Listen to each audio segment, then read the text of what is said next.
If I look at parallelly, and my business case today with you guys is, and my thinking is that we have to change the setting of manufacturing in India. Right? The way we are looking at the manufacturing, it has to change. Right? The corridors of supply chain, I mean, drivers is an issue, but is it a big problem to solve? When we can have 80 lakh engineers produced per annum in India, we can have few thousand drivers can be produced. Can I share a perspective? Please. I think resources will flow to where there is opportunity. Sure. And by resources, that may mean capital, it may mean entrepreneurial talent. Yep. I think capital and people are the two main things, right? The two main ingredients. I think where India is in terms of entrepreneurial talent in 2022 is vastly different than at any point in the last 20 years, or if you take 20 years ago. Oh, absolutely. Right? We have 100 unicorns now. We'll see how many we have. But we have a lot of entrepreneurial capability. No doubt. And we have a lot of capital that is available to finance those entrepreneurs. These things didn't exist, forget 15, 20 years ago, 10 years ago. Yeah. And I think that there is an opportunity now that has not previously existed, which is with the disruption to China's supply chains and the geopolitics. There's a very real China plus one tailwind right now. Yes. Right. It's our luck. It's not happened because of anything we've done, right? But and we've spoken to buyers, in particular in the US, across sectors. Sure. It's a hot topic for them. So I agree with you, but I was talking to limited partners, and as part of my media interactions, a lot of limited partners I interact, Indian as well as foreign. When it comes to entrepreneurs in a tech sector or on a IT services side or IT side, right, a lot of funds are available, a lot of capital is available, and people are really trusting India to invest and grow. We saw the exit last year. I think we had 22-25% exit in the IPOs happening. So the LPs got the money back, let's say this way. But if I ask them, please do on a manufacturing side, supply chain side, they'll not trust. The trust level of the funds available in the manufacturing perspective or supply chain perspective versus the other sectors, the healthcare sector, edtech sector, fintech sector, is vastly different today. And this is LP.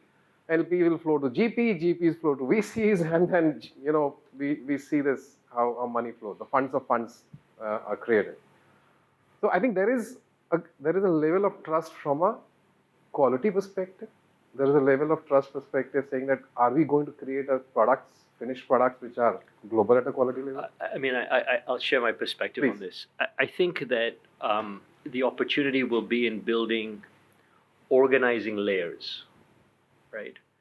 And I think capital, and those will be built by, let's say, more technology-oriented entrepreneurs. Yes, so somebody like, let's say, Zetwork organizing layer, and then board and noise can actually hook their, sort of a supplier finding job and integrated supply chain to.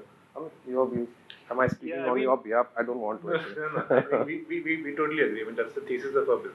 Yeah. Like with any such brands, boat or noise, or even industrial companies, there's a lot of front-end work left to do, like design, building the brand itself, marketing that brand. And that's where we feel that their capital and their resources should go. And manufacturing should be as simple as click of a button, let's say, over a period of time. And that's the vision with which we built the company. Okay. And to Pagel's point, we'll try and create that middleware of sorts, where there can be a brand on top and a manufacturer on the bottom, and just organizing that and making that layer efficient. And it could be technology is one level. Working capital, as you were pointing out, is another layer. Absolutely. Then there is logistics or freight is a third layer.